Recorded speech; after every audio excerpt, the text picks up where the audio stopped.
من این گپا را مجبورم بگم خوب مرا گوش بکنین. پاپوشیم در ایده رحیم غرمی بیابه، حاجی کیم که بیابه، سایمرودم بیابین.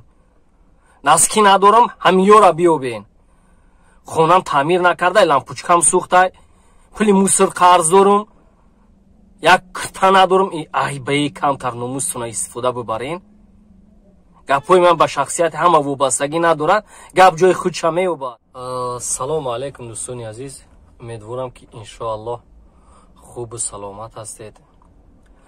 لیکن یک گپ همون قدر میگم که نگم لیکن نمیشود. باید همین گپ من گپ زنم.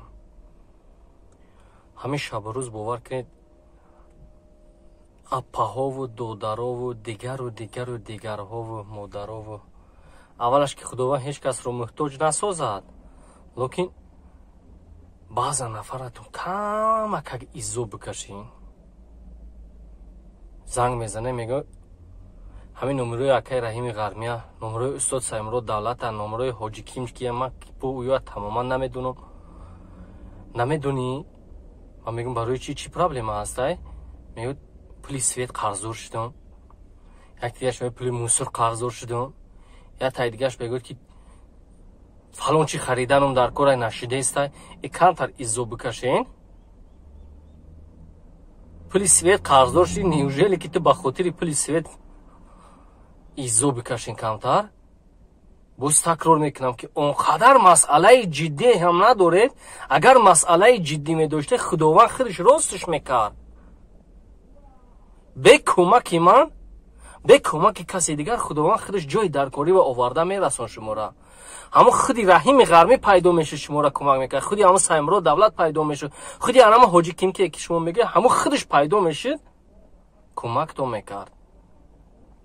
لیکن میبینه خداوندم که این مسئله های نوچیزی که برای شما هستن ای همین چی طلبندگی میگذارین، از خدا امید نمیسازید و از همین با امیدی بنده خداوند میشوین، مشکلی که داره 100 برابر زیادش میکنه. از این خاطر کم باشد ان همون ناموس استفاده بردن در کار است. من همین قدر که گفتم که همین گپ نزنم، لیکن نشید و دیگه نشید. همین واتساپ هم میکشم، باور کنید 49 تا همین خیلی گپ که نمره که با همین زنگ میزنم میگن که اکای فاروق ما ایتین خیلی امید نداشتیم، تو خیلی نخو که دستگیری نکنی، ایس نکنی، اوس نکنی. اخی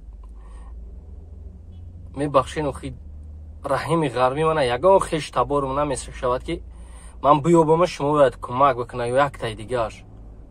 من هیلا بازور خود من میشناسم.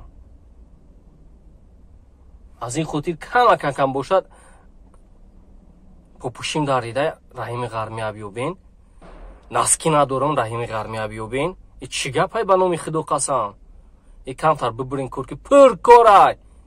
در یک روز امکانیت 40-50 سومان یافتن در همیشه پر رای.